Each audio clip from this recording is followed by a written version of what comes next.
व्यक्ति की एक पत्नी और एक पत्नी को वो,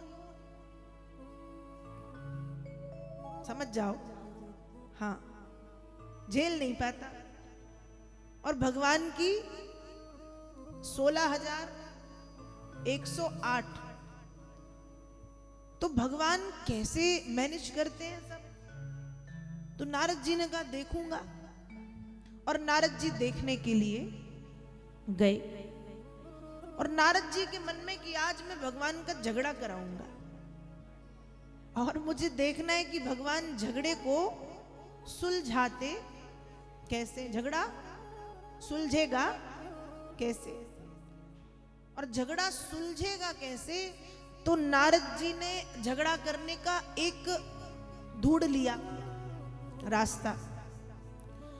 भगवान गए थे स्वर्ग, वहां से लाए पारिजात।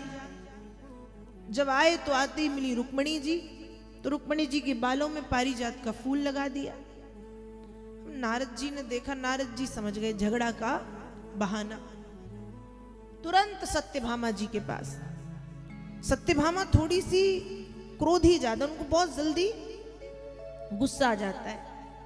अब जब सत्यभामा जी के पास पहुंचे और सत्यभामा जी को नारद जी बार बार देखें, ऊपर से नीचे, नीचे से ऊपर, ऊपर से नीचे, नीचे से ऊपर, सत्यभामा कहे महाराज कुछ श्रृंगार में कमी लग रही है क्या?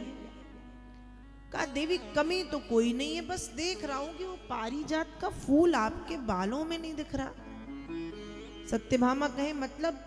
कभी रुक्मणी जी से मिलके आया, उनके बालों में पारिजात का फूल, पता चला कि स्वर्ग से भगवान उनके लिए लाए थे, तो आपके लिए नहीं लाए क्या?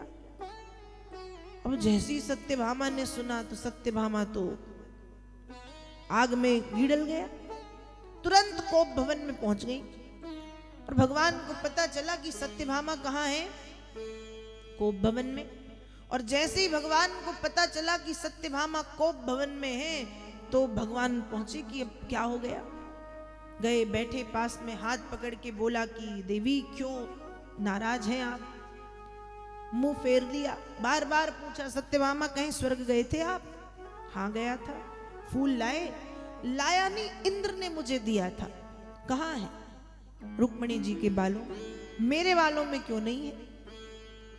भगवान ने कहा कि मैं जब आया तो सबसे पहले रुक्मणी जी मिली, आप मिलती तो आपके बालों में होता, तो जो पहले मिला उसके बालों में मैंने लगा दिया। सत्यभामा कहे मतलब आप मुझसे ज्यादा रुक्मणी जी से प्रेम करते हैं? भगवान ने कहा मैं सबको समान प्रेम करता हूं, ना किसी को ज्यादा ना किसी को कम, बस रुक्मणी मिली तो उनके बालों में वो चला गया।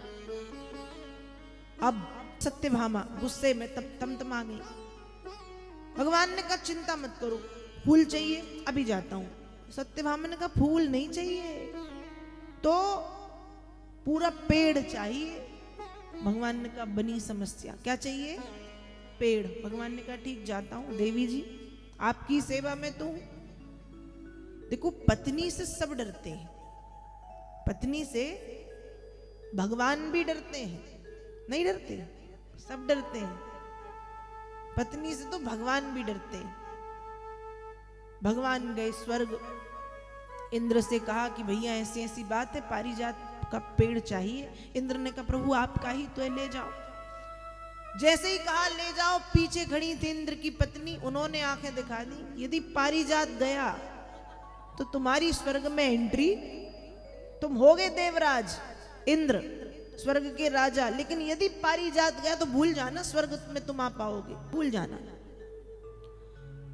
इंद्र ने आंखों आंखों में भगवान से कहा कि प्रभु जो समस्या आपकी पृथ्वी पे है वही समस्या मेरी इधर है, तो नाथ कृपा। भगवान ने कहा इंद्र एक काम करते हैं, युद्ध करते हैं, युद्ध में जो जीतेगा पारिजात उसका। इंद्र ने कहा समझ गया, हारना मुझे ही है, और कहने को ये हो जाएगा कि मैं हार गया और पत्नी की समस्या भी समाप्त हो जाएगी। ठीक है। अब इंद्र के बीच में और भगवान के बीच में युद्ध हुआ। युद्ध में जीता कौन? गोविंद, और इंद्र हार गए।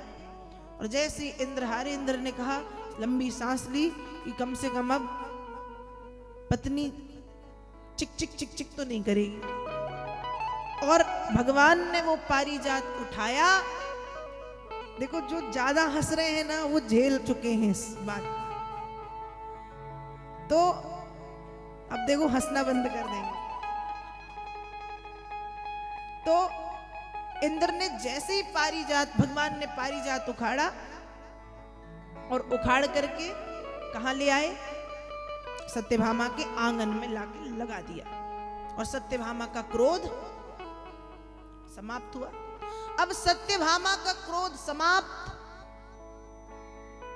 सत्यभामा भी खुश और घर में शांति भी। और नारद जी ने भी गृहस्थी का दर्शन कर लिया कि भगवान अपने गृहस्थ जीवन को ऐसे मैनेज करते, ऐसे चलाते।